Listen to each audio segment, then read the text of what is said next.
What's going on, y'all? And welcome to another episode of the Fantasy Reaction Show, Fantasy Championship Edition, episode number 31. I'm here with my co-host, Mr. Joe Dells. We are here after Thursday Night Football, day one of the Fantasy Championship, where we saw the Cleveland Browns defeat the New York Jets to clinch their spot into the playoffs. Before we get into some football conversations, Mr. Dells, how are you doing on this fine evening, sir?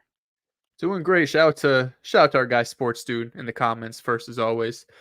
Doing good. Tonight was a night full of anxiety. I missed the first half of this game. I was at an engagement party. Shout out to my guy Brindley for getting engaged. So I was following along on my phone.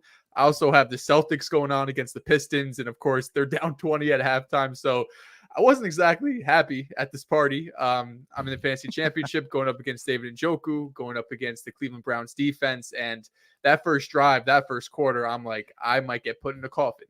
We're going to talk about this game, but the Browns are insane, man. I think we might have undersold them a bit in the last episode, saying that, if they go into KC, they can beat them. But like that big three with Buffalo and Baltimore, I'm still calling them underdogs in those matchups. But what they've been doing these last 3 weeks, at least offensively, it's really impressive. And especially this Joel, game going up against the New don't York do Jets. this. Uh, Don't do this. Against a really good defense, Flacco looked good for the first half. Just for the first half. That second half, they could not do shit on offense. I think he had finished with 12 passing yards, maybe 20. Maybe got something garbage time I wasn't watching at the very end there. But the Browns, they're scary. That's all I'll say. This They're guy's scary. being moved. I got it. I get it. I won't be. Great first half performance. You know what it was in the second half? Joe Flacco was trying to catch up on some Z's. You saw on the That shit was sideline, bro. crazy. Bro, he was falling asleep. The guy is old as shit, but he's out Yeah. here slinging the rock on Thursday Night Football. Age 38 does not matter. Goes for over 300 yards, multiple touchdowns. He had himself an insane first half versus the New York Jets. And I got to give credit where credit is due. I mean, where I give a lot of this credit is Joe Flacco.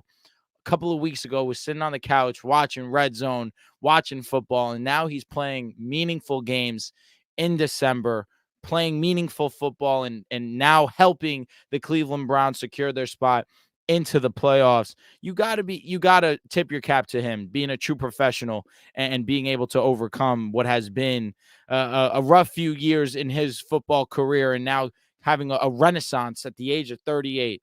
I mean, it gives credit to not just him. Of course, let's talk about Kevin Stefanski. What an amazing play caller that he is. But Joe Flacco has easily been the best Cleveland Browns quarterback. Not that the bar was set very high, but hey, you got to give some acknowledgement to the guy.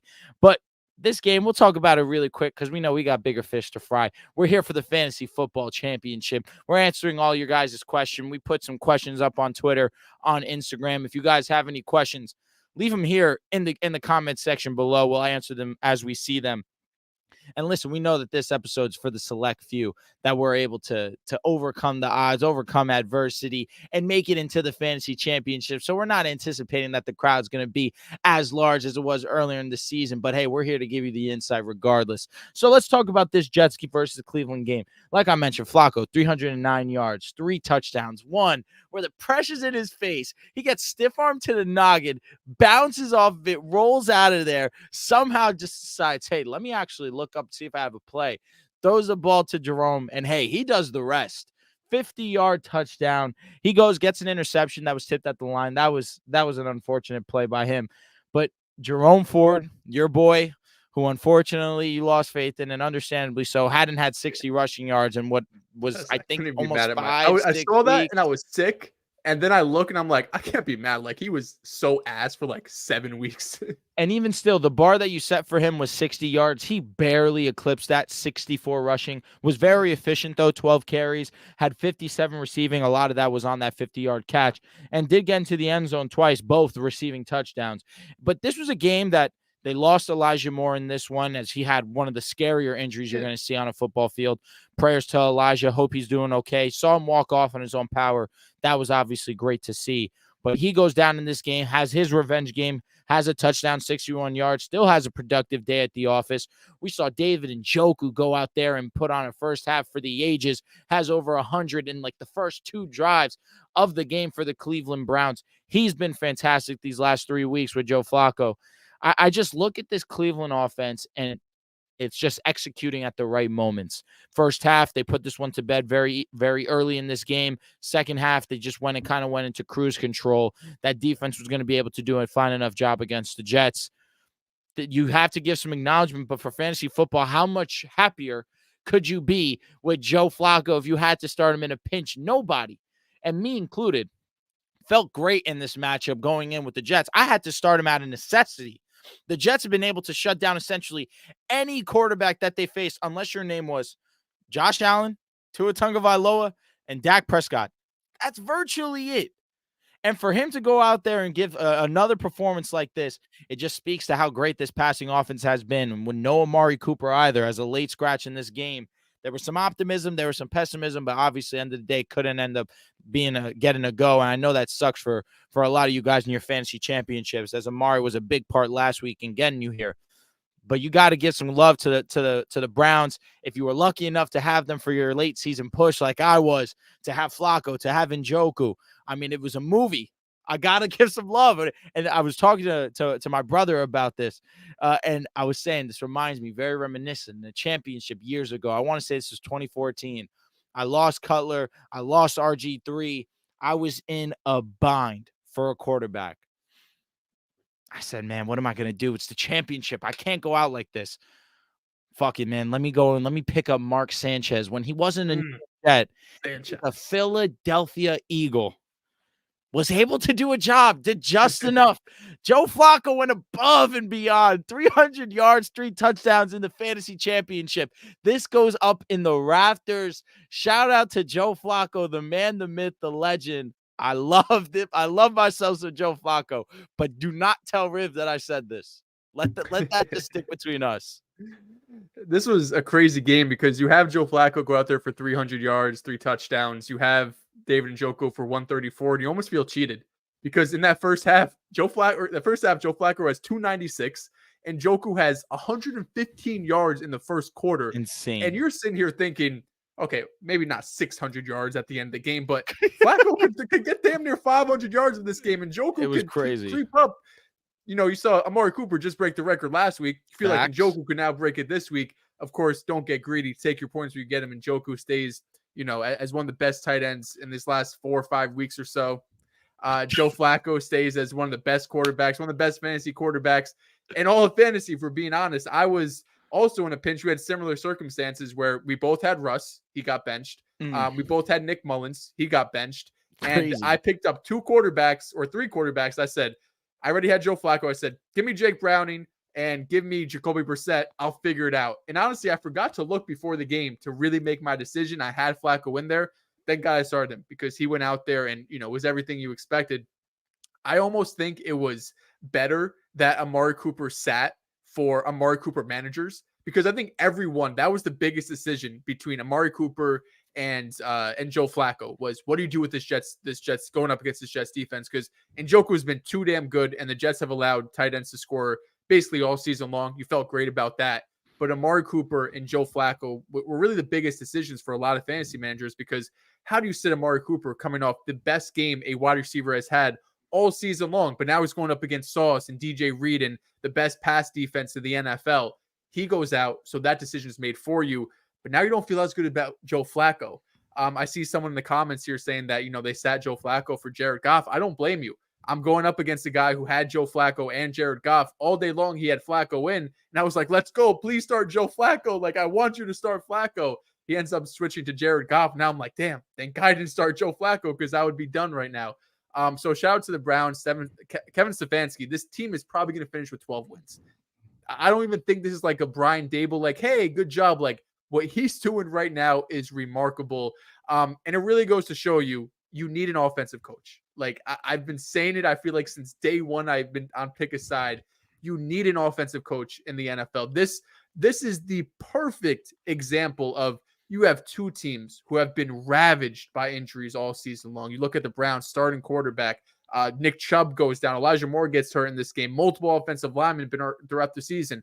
The Jets, the same thing. Aaron Rodgers goes down week 1. Everyone on the offensive line has been hurt outside Mekhi Becton, who's struggled all season long, been one of the worst tackles in the league, unfortunately, after coming back from injuries for 2+ years, for 2 straight years, I should say. and you have Robert Saleh, defensive coach, with Nathaniel Hackett, which doesn't help anything, and you have Kevin Stefanski, one of the better offensive coaches in the league, and this is the difference. 37 points for the Browns. The first half, they were able to do whatever they want. Credit to Saleh and company. They were able to shut them down the second half. We put up 37 points on the Jets. You don't have a chance in hell to win if you're the New York Jets. The offense just isn't potent enough. So it really shows that having that offensive coach, regardless of the injuries, the quarterback play, your floor is just so much higher. The ceiling, I believe, too, is so much higher. And that goes across, all of these playoff teams, no matter outside of the Ravens, the Bills. And am I missing anyone else? Like, everyone else's offensive coach. And those two guys got what? Lamar Jackson and Josh Allen, so if you have top 5 quarterbacks, sure, have a defensive coach. But if you have someone who's not a guaranteed stud, one of the best quarterbacks in the league, you really need an offensive guy to be your head coach. Let's talk briefly about the Jets, because Breece Hall, who kind of cost people in round 1 of the fantasy playoffs, he's tried to right his wrongs. Semifinals and finals, goes out there and puts on some baller performances against the Commanders. I had some optimism he'd go out there and ball. Was one of the best plays of the week. Then this game against the Cleveland Browns, goes out there, has 9 catches, 42 yards, gets into the end zone, extremely efficient on the ground, 13 attempts, 84 rushing yards. He has himself 27 fantasy points, has a chance to be up there with the best fantasy finishes of the week at the running back position. And Jerome Ford had 2 touchdowns in this game, and Breece Hall was still able to outperform him. I look at Breece Hall and I just think, hey, this year was a little bit of a trailer. Next year, once we get the right pieces in place, that early prediction of mine of him potentially being the RB1 could come into fruition next year. You see the talent, you see the upside, you see the potential. Of course, that's dark horse with CMC. As long as he's breathing, he will be your RB1. He's a living legend. But the talent that Breece Hall has, it's undeniable. I'm thrilled because myself, I'm in a fantasy championship. I'm actually going up against Big Chuck, and my boy goes out there and lays a nice 27 on his head top. I love to see that. But I think that you got to just take some silver linings in this situation. Breece Hall has been awesome. Garrett Wilson will probably eclipse another 1,000-yard season. He got early 1,100. Love to see that. Was last year. He's at 950 right now. Okay, I figured that. So he still has a strong chance to go out there in Week 18 to secure that 1,000-yard season. He got 1,000. Sorry, he got it out today. He broke it. He got 50 yards.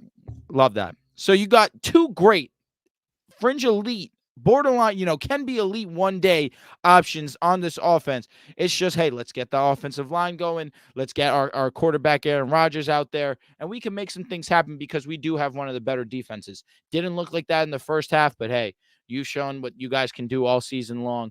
And in a game that the Browns needed to win at home, with the playoffs on the line, they had a little bit more to play for than the New York Jets. And now, of course, if you're the Jets, you get a little bit of a better draft pick, God willing. So just to highlight, of course, you have to give some love to Breece. And Garrett Wilson, if you had to start him, not great. It gets you 10 fantasy points. But at the same time, if you're a Jets fan, just taking fantasy football aside for a second, better days are hopefully to come. Now, let's go out here and let's get to the nitty gritty. Let's talk about your guys' questions for your fantasy championships. Got a great one from our guy, John Tortellini. Let me respect him. John Tortorelli. He says, why did Breece Hall decide to play well once I got eliminated? That sounds like a you problem, my guy. Shout out to our guy, Jamie. He says, Goff or Baker, DK or Ridley. Goff or Baker. Well, it looks like Trevor Lawrence. First of all, I hate the matchup for Calvin Ridley this week going up against Carolina. Been one of the best pass defense in the league.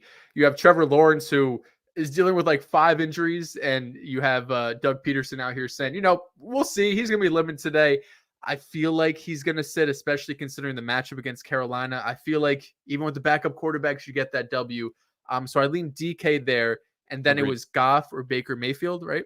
Goff or Baker Mayfield. Goff going up against Dallas, and then Baker Mayfield going up against New Orleans. Yeah, that's a bit tougher.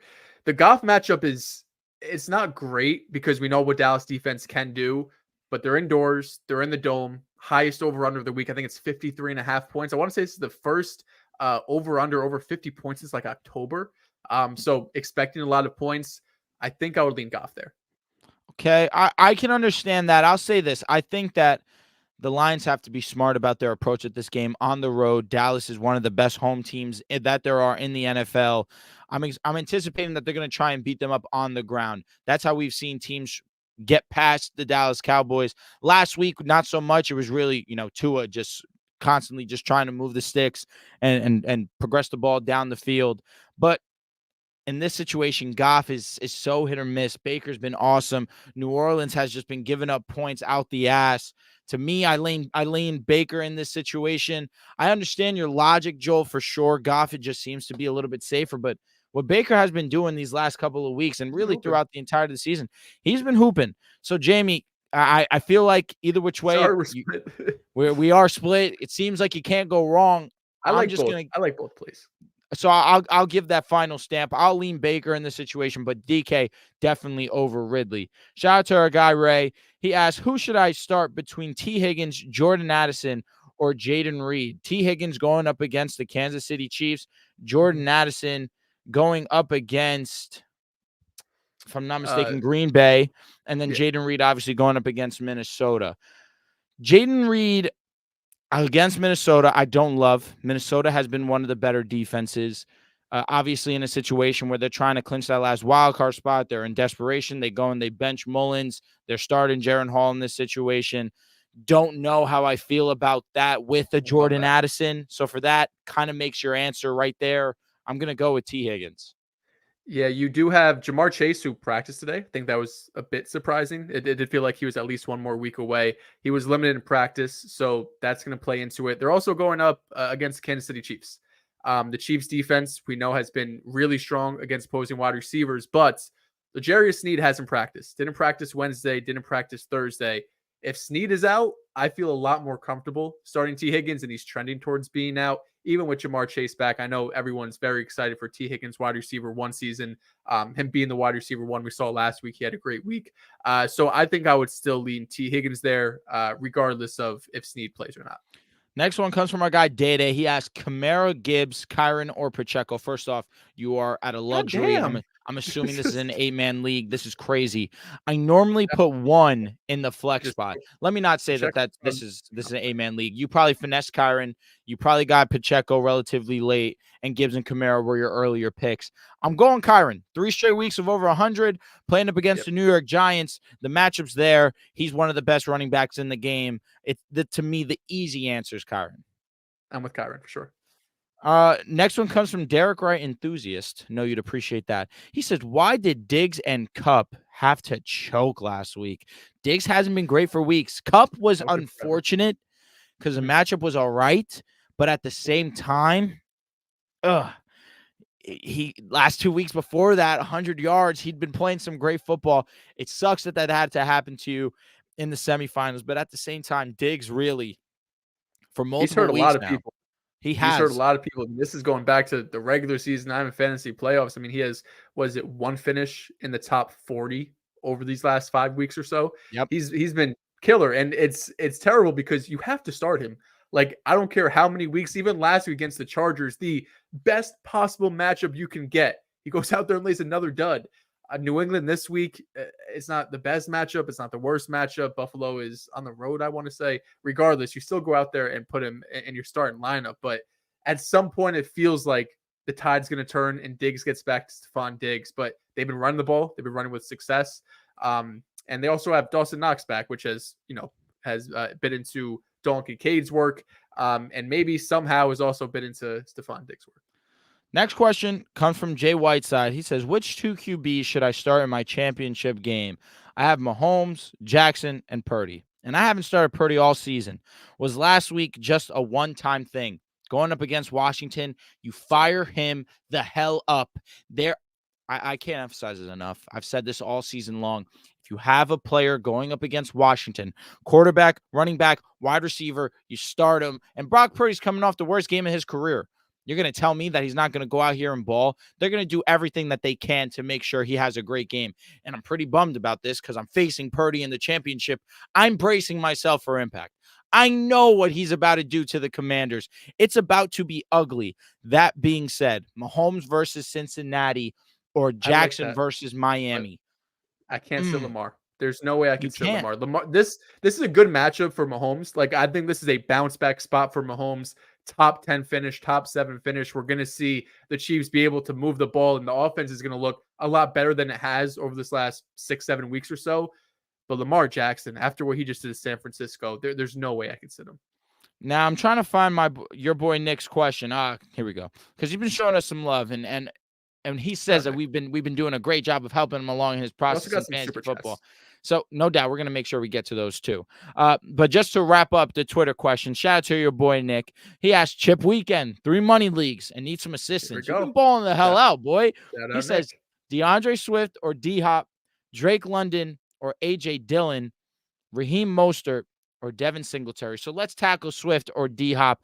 I'm going to lean Swift in this situation. The best matchup, one of the best matchups that a running back has this week, going up against Arizona. Had an amazing game versus the Giants last week. I mean, every single week. Is there a more unlucky player than DeAndre Swift? It feels like a gag at this point. Like they're just like, yeah, fuck it. Get down to 1, tush push. It is insane how many points he's been robbed of and robbing fantasy managers of just because he just gets tackled just 1 yard short. No, I got to go Swift in this situation. D-Hop versus Texans isn't a bad matchup, but I just think Swift is way safer and has a way higher ceiling. Drake London or A.J. Dillon. I'm going to go with Drake London, even though he's burned people. That's tough. Going up against Chicago, who's been pretty great. A.J. Dillon, I understand going up against Minnesota, but I feel like in desperation, I would lean Drake London in this situation. A.J. Dillon, with the way that we saw Aaron Jones last week, it seemed as if he's finally back. That was awesome to see. I feel like Drake London, although neither's floors are great, I think Drake's floor is just a little bit higher. I'll lean Drake in this situation.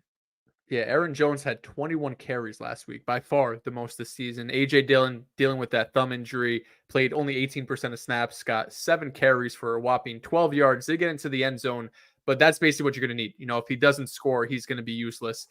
Drake London, it's not great. We know the highs and lows of Drake London, but I even think the floor, the ceiling, it's there for Drake London over AJ Dillon. Just to let it be known, last 3 weeks, we got a 7, a 4, and a damn near 30 points where he had almost 200 receiving yards.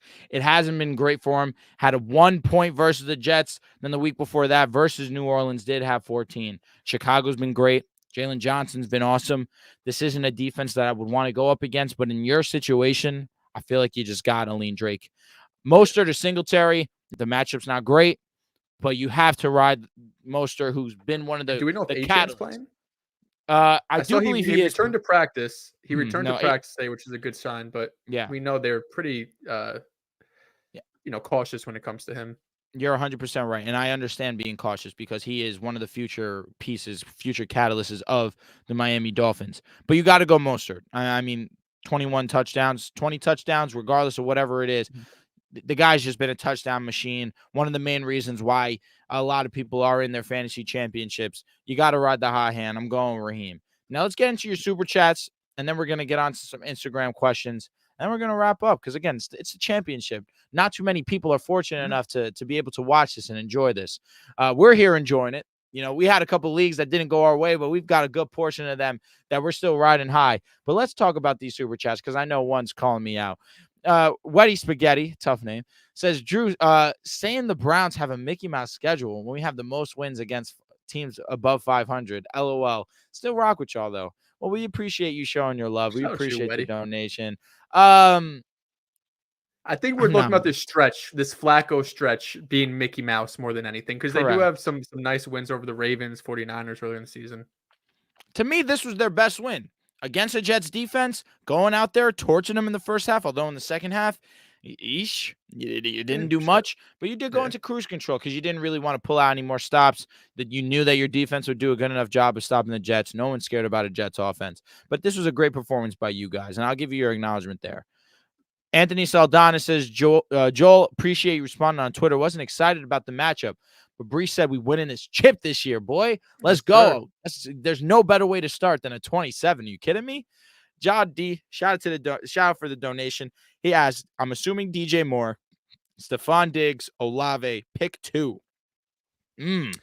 And also it's DJ got Moore was Kyler. one of those that I was battling with too, going up against Atlanta, one of the better defenses against the wide receiver. I believe they rank 4th in terms of fewest points allowed. Diggs, who's been slumping, going up against New England, and then Olave, who's just been unbelievable. I'm going with Olave. Joel, am I crazy for saying I'm not starting Diggs? No, I think this is the scenario where you could sit Stephon Diggs and feel kind of okay with it. Like, you just have to realize that you have to make a decision and you just have to stick with it. I think the best decision, not knowing what's going to happen on Sunday, is I've seen Stephon Diggs for these last 5-6 weeks not produce, just straight up not produce. I've seen DJ Moore go out there and be a fantasy superstar throughout this season, and Chris Olave has a beautiful matchup going up against Tampa Bay Bucks. So this one's tough. I'm starting Olave. I'm starting DJ Moore. This one's tough for the idea. I'm not the most confident in DJ Moore this week. Against Arizona, kind of laid a little bit of a dud. And then on top of it, Diggs, who's been struggling, I get it, but this matchup versus Atlanta is not one that I feel comfortable with. I have Zamir White on my bench, right? I'm just trying to talk personally right now. I have Zamir White on my bench. I don't believe Josh Jacobs will play back-to-back, no practicing for him with this quadriceps injury. I think if Zamir White plays, I would rather Zamir White going up against Indianapolis over a DJ Moore. Now, in this situation, Stephon, he's been super uber mid, but I feel like their floors have been similar. And I know that Justin Fields with DJ Moore, they've been an awesome connection. Last 2 weeks hasn't been that. They failed to reach double digits there. Weeks before that, they were sensational. But the last 2 weeks in the semifinals and in the quarterfinals, DJ Moore has been underwhelming. I want to say I'm going to just ride it out with Stephon in this situation, but I feel like both of these floors are similar. I just think Diggs is better, and you have to ride with the better player, even though he's burned you so many weeks in a row. All right. And then Murray or Tua. Kyler has a great matchup going up against Philly. Tua's matchup was pretty tough going up against Baltimore. We saw them give the 49ers trouble. No Jalen Waddle in the matchup either. Unlikely, yeah. I'm going to say against Philadelphia, the matchup should be there for Kyler to ball out. I think Tua can have a fine game too. You'll never hear me say he's going to have a bad one, although I did make him a sit of the week and he balled the hell out because he's him. But I'm going to go with Kyler in this situation just because Kyler's matchup is amazing. I mean, against Philadelphia, one of the worst defenses in the league, the worst when it comes to giving up points to fantasy quarterbacks. I think number 2, actually, because Washington's so far worse. I'm going to go with Kyler in this situation. Yeah, I'd go Kyler too. Shout out to Aiden. He says, from 6-6 to the championship. We love a grinder. We love someone who's dedicated to the grind. Got 2 questions for you boys. Geno Smith or Jay Love? And for wide receiver 2, Godwin, Zay, or Demarcus Robinson? Are you going to pay some respect to Demarcus? I should. Wait, Godwin hasn't practiced or didn't practice Thursday. I'm not sure if he practiced Wednesday. He's been killer these last 3 weeks. He's been getting more looks than Mike Evans. And he has a good matchup too in terms of like giving up slot like targets and receptions. You have the Saints are among the worst, or the best, most allowed. Zay Flowers hasn't practiced back-to-back days as well. He has an intriguing matchup against Miami coming off a great game. And you got Demarcus Robinson there, who I've been shitting on basically all season long, and he's been producing damn near, I wouldn't say all season long, but recently he's been producing. If all of these guys are healthy, I'm going with Chris Godwin. He's just looked too good these last few weeks. The quarterbacks, we have Geno Smith and Jordan Love. So we got Jordan Love against Minnesota, and then Geno Smith going up against Pittsburgh. I'm going to go with he's been a model consistency. Yeah, I get it. I think Jordan Love against Minnesota, it's a little bit riskier because Minnesota has been a solid defense, but I think that Jordan Love has been a touchdown machine. We're talking about someone who's top 4 in touchdowns in the entire NFL, first year starting. Got to give him some credit there. And for fantasy football, we said it earlier in the year, we kind of were disrespectful to him. We gave him the Blake Bortles Award. I feel like that's a little preemptive. He's actually playing some winning football, although it was a close call last week. But at the same time, Geno Smith versus Pittsburgh. Pittsburgh's defense hasn't been great. Geno Smith has been up and down. and you do have to worry about the injury. I'm going to go with Jordan in this situation. I'm also going to go with Godwin. Last 3 weeks, double-digit fantasy points. He's been awesome. Baker Mayfield's really been making it a point of interest to get him the football. So I'm going to lean I'm going to lean Godwin and Jordan Love in this situation. Yep, I'm with you there. All right, let's answer some regular chats, and then we'll get on to the Instagram ones, just because this will be a little bit easier for me. First one comes from Anthony Figueroa. He says, should I start Olave, Rashee, or Nico Collins this week? Now, Nico with CJ, if Nico's going to be a go, was limited in practice today. I love that matchup. Going up against Tennessee, Nico, obviously. Yeah, they're great. Rashee versus the Bengals.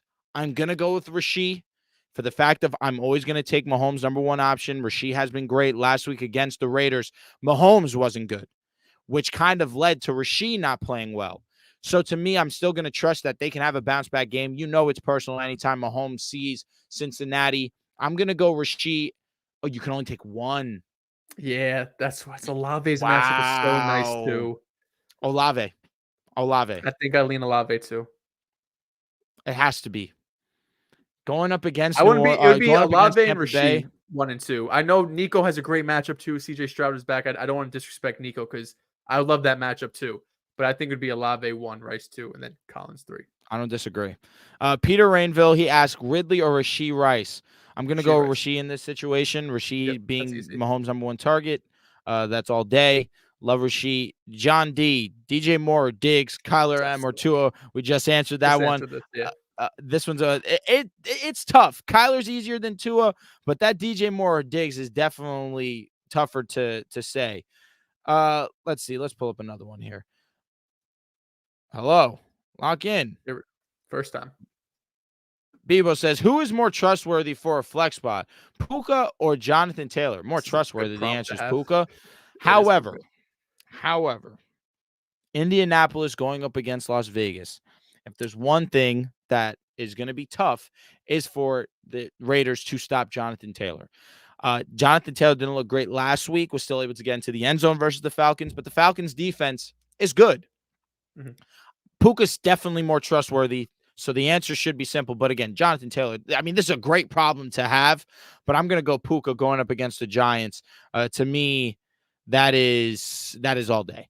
William Mann says, Puka pretty easy. And real quick.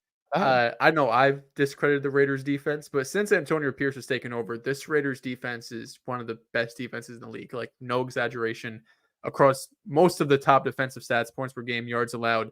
They've been like a top 5 unit. So, of course, you have Jonathan Taylor out there. Please don't take this saying to sit Jonathan Taylor.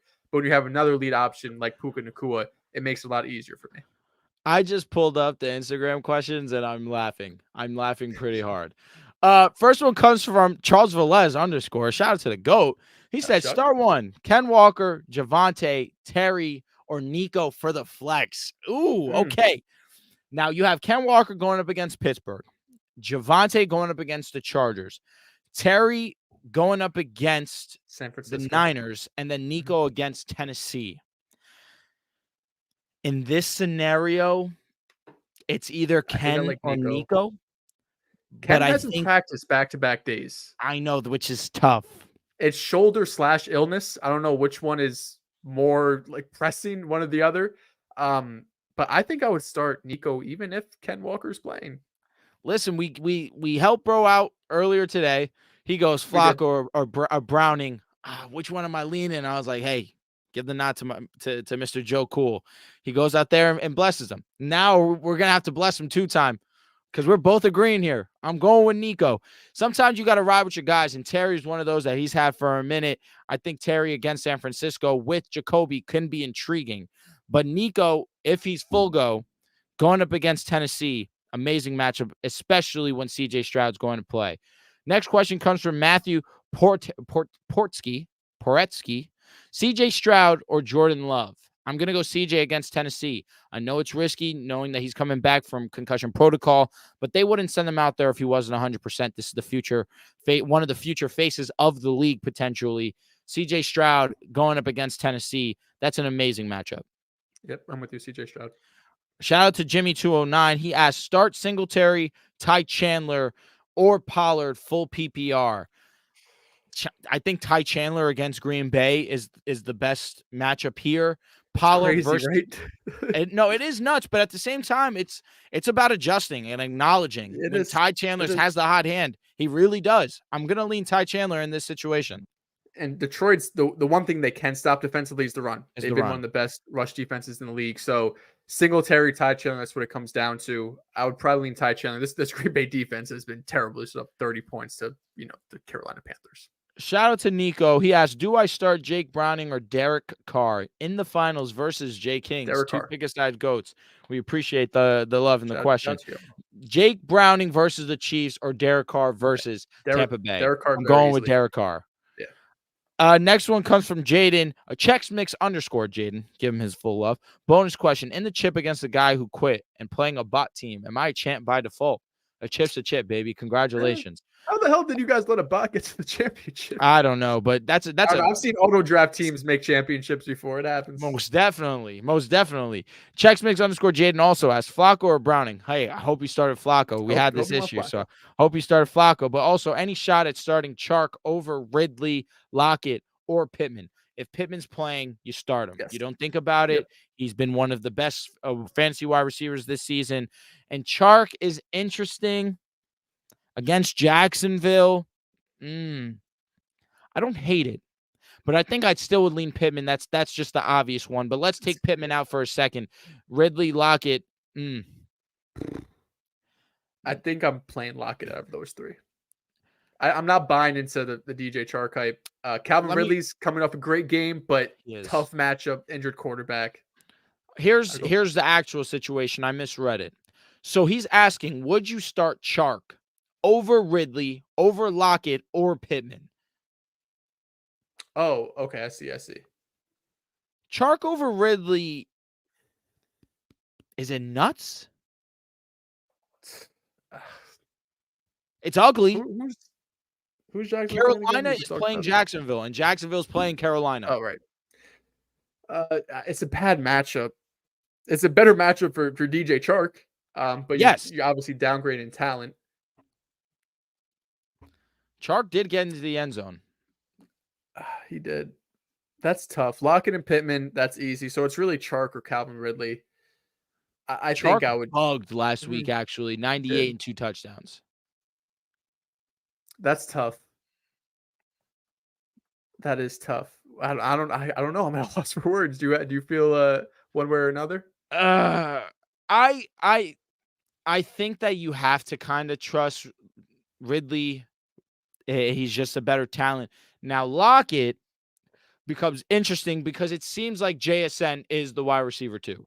JSN has these last few weeks really solidified himself and thrown himself into the wide receiver too for the Seattle Seahawks. I think if you wanted to take a swing, Chark over Lockett would be my answer for you. Really? Okay. Chark has, just to go back in previous weeks, we're talking 1 for 18, 2 for 26, 3 for 56, 3 for 34, 2 for 9, 2 for 23, 3 for 26. I mean, that's bad. I think I would start really locking in Pittman all over Chark. All right. Nonchalant _ Dolo asks, do y'all think Joe Burrow is a top 5 quarterback if he didn't have the 3-headed monster at receiver? This is a question for Pick a Side. It is a Pick a Side question. This is a Pick a Side question. It's a good question, but it's a Pick a Side question. Would he be the reason he probably wouldn't be top 5 is you probably don't go to the Super Bowl. You probably don't have 5,000 yards and 40 touchdowns, whatever he was putting up these last 2 years. But he's looked at as, I still think, one of the best quarterbacks in the league, but maybe not the super elite. We got two more questions. Matthew Poretsky asks, at Flex, James Cook or Zay Flowers? I'm in the championship, never won before. Rooting for you, bro. But I think the Philadelphia Eagles, their rush defense's last 5-6 weeks has not been good. Like, you're going to see the matchup. It's been one of the toughest, but they have really not been good against fantasy running backs or just running backs in general. And then you have, of course, James Conner could get catches in the backfield too. I would lean James Conner there. If you heard me saying James Conner, I apologize. I said James Cook, and James Cook's going up against New England, which is understandable. I might have heard that wrong. I don't know. That's fine. James Cook versus Zay Flowers. I would go James Cook. I think you have to. New England's not a great matchup per se, but at the same time, James Cook has been awesome all fantasy season long. I think you just got to ride that hot hand. And Zay Flowers, who's been awesome himself, but going up against Miami, it's going to be interesting to see what they do with Zay in terms of moving him all over the field, which is what they've obviously done these last few weeks. I think just Cook is safer, but Zay can still have himself a solid ball game. I just would go with James. And the last question comes from Mr. Joel Dells, actually. Oh, how'd that get in there? Sit one. Zay Flowers, Jake Ferguson, or Clyde Edwards-Helaire if Pacheco is out. Now, I saw this, and I was actually talking to your opponent about this. And you know me, I'm very as unbiased as it gets. I still think that of these three, you kind of do have to go with Zay. He's the wide receiver. He's the one that's going to get a little bit more opportunity. But who will be the safest? Jake Ferguson. Jake Ferguson going up against Detroit. I think that it's an excellent matchup for him. You know that Jake Ferguson is going to be included into this offense for the Dallas Cowboys. But Zay's been on fire. Let me pull up his stats real quick, just because 3 out of the last 4 weeks he's been great. But the 1 week he wasn't good was terrible. We're talking less than 2 points. I don't think it was like 1.2. Against Jacksonville. Yep. It's tough because he lit up San Fran, he lit up the Rams, he lit up the Chargers. But against Jacksonville, a gimme matchup, a dud. Yeah. I'm going to say you do have to go with Zay.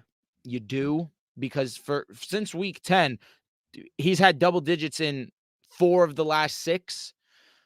I'm going to go with Zay, but it's between Zay and Jake, and I feel like you can't go wrong, but I'd go upside with Zay. Yeah, and just to throw it out there, because Zay, I saw the Wednesday practice report. I didn't think much of it. Thursday didn't practice again. So I might get my question answered for me. But Isaiah likely becomes even more interesting if Zay Flowers isn't able to go, because now you're really depleted of weapons. And as much as the Ravens are going to want to run the ball without, their top wide receiver, they're going to have to pass at some point. Isaiah likely is going to, he's shown since he's taken over from Mark Andrews, been one of the best fantasy tight ends in the NFL. So that's another option that's out there in the waiver wire that I might think about picking up. But yeah, getting nasty. Waddle out. Keenan out. Nasty. Yikes. It's a tough life, but got to put together a lineup, right? I tell you what, man. I'm still hurting over the fact that this should be my chip. But hey, you know, been smoking me orgy. It's just fantasy football is cruel, man. It's so funny that I always put together a great team in this league of ours. Just can never close the deal. It's been a long time since I've been able to close the deal in the league. But, of course, we do so many other leagues. I'm still able to be successful in those, so I can hang my hat on that. But, hey, this one hurts. It hurts. But, that's going to do it from us, actually. If you guys have any more questions, I don't see any other ones. Like I said, to the guys that are still in it, have this matchup for your fantasy championship. Good luck. If you're watching, we wish you the best of luck. You guys have put in your time. You've put in your hours. You're dedicated to this.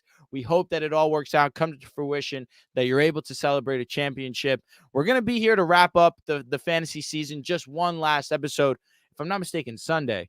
That is not New Year's Eve. That is New Year's Eve. Okay, well, we won't be here on New Year's Eve, unfortunately. So we will wrap up a midweek show, maybe, because since there's gonna be no more regular season football, we don't really have to do like a Monday or Sunday. So we'll find a day. And if I'm not mistaken, there's no game on Monday either. All the games end on Sunday, so we can be here recapping on Monday. We'll give you our end of season wrap up. Maybe we'll do an MVP. We'll do some nice fantasy awards. That'd be pretty cool for you guys. So we'll save the thank yous and the love for that episode. But hey, you guys are able to be here. You stuck around. You guys are dedicated. You guys are ready for the moment. Go out there and secure that W. We send you our love. We send you the best of luck. But that's going to do it from us over here at the Fantasy Reaction Show, episode number 31. Good luck to you, gentlemen or ladies, if you're tuning in. Let's be real, though. And that's going to do it from us. So take care, and we'll see you guys next time.